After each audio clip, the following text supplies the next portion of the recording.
Sir, आप देख रहे हैं न्यूज 18 बिहार झारखंड और मैं हूं आपके साथ लक्ष्मी। बुलेटिन की शुरुआत इस वक्त की एक बड़ी खबर से कर लेते हैं। देखिए, चिराग पासवान ने एक बड़ा बयान दिया है। दरअसल उनकी मां को लेकर के ये चर्चा थी, ये अटकलें लगाई जा रही थी कि सक्रिय राजनीति में उनकी मां रीना पासवान आ सकती हैं, लेकिन इस चर्चा को, ये जो बातें चल रही हैं, खारिज कर दिया है चिराग पासवान ने। कहा है कि मेरी मां सक्रिय राजनीति में नहीं आ रही। मां का राज्यसभा में जाने से उन्होंने इनकार कर दिया है। चिराग पासवान ने अटकलों को खारिज कर दिया है। तो काफी दिनों से ये चर्चा चल रही थी और ऐसे में अब चिराग पासवान ने बड़ा बयान दिया है कि उनकी मां सक्रिय राजनीति में नहीं आ रही हैं। पटना से इस वक्त की ये बड़ी खबर, राजनीतिक जगत से जुड़ी हुई ये खबर है। खबर ये थी रीना पासवान राज्यसभा में आ सकती हैं, लेकिन चिराग पासवान ने अटकलों को खारिज कर दिया है। प्रभु, मैं इस बात को स्पष्ट कर दूं, मेरी मां राजनीति में नहीं आ रही हैं। प्लीज आप लोग इसको कतई डिबेट का हिस्सा नहीं बनाएं। मैं ये बोल के चला जाऊंगा, फिर मुझे पता आज नहीं तो कल आप सब अपने अपने चैनल पे इसी बात का डिस्कशन करेंगे।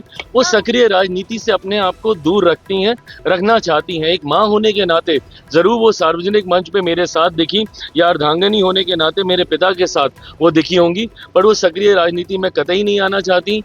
मेरी मां की, उनकी कतई कोई दावेदारी आगामी 5 सीटों में से उनकी कोई दावेदारी उस राज्यसभा की सीट की नहीं है। बट मैं इतना जरूर मानता हूं कि पांचों की पांचों सीटें हमारा एनडीए गठबंधन जीतेगा, इसमें भी कहीं कोई संदेह नहीं है। बच्चियों की सुरक्षा सहित अपराध के मुद्दे पर देखिए, विधानसभा और विधान परिषद में विपक्ष ने सरकार को घेरने की कोशिश की। तेजस्वी यादव की ओर से सोशल मीडिया पर पोस्ट करके निशाना साधा, जिसका जवाब राज्य के गृह मंत्री सम्राट चौधरी ने आंकड़ों के जरिए दिया। तो जेडीयू के एमएलसी नीरज कुमार ने आरजेडी को आंकड़ा पेश करने की चुनौती दी। जितने भी भाजपा शासित राज्य हैं देश भर में, वही सबसे ज्यादा अपराध है। कितने घटनाएं, इस तरह के आपराधिक घटनाएं घट रहे हैं। 72 मुकदमा वाला शरीफ है, इस शराफत हम यही सुने। शुक्रवार को बिहार विधानमंडल के दोनों सदनों के अंदर और बाहर बच्चों की सुरक्षा का मुद्दा उठा। आरजेडी के नेतृत्व में विपक्षी सदस्यों ने कानून व्यवस्था के मुद्दे पर सरकार को जमकर घेरने की कोशिश की। तो जेडीयू एमएलसी नीरज कुमार ने 23 फरवरी को गृह विभाग के मुद्दे पर चर्चा के दिन बहस की चुनौती दे दी। फरवरी महीना में 35 हुआ है लड़कियों के साथ, तो इस पर क्या सरकार कार्रवाई करेगी?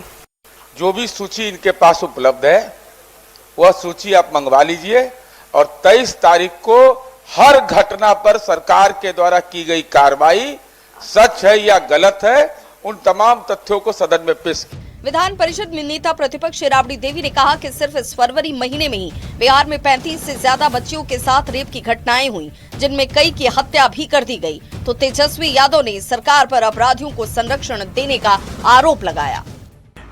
और बिहार अपराधियों को संरक्षण दे रहा है। सरकार में कोई लज्जा शर्म नहीं बचा है। पूरे बेखौफ होकर के अपराधी नंगा नाच किए हुए हैं। आरजेडी की ओर से लगाए गए एक आरोप का जवाब राज्य के गृह मंत्री सम्राट चौधरी ने दिया।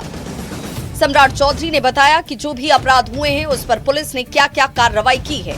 सिर्फ 2025 में हत्या के मामले में 6106 लोगों की गिरफ्तारी हुई। डकैती के मामले में 1133 लोगों की गिरफ्तारी हुई। लूट के मामले में 2264 की गिरफ्तारी हुई। पुलिस पर हमला मामले में 2264 गिरफ्तार किए गए। वहीं अनुसूचित जाति जनजाति मामले में 3932 गिरफ्तारियां हुई।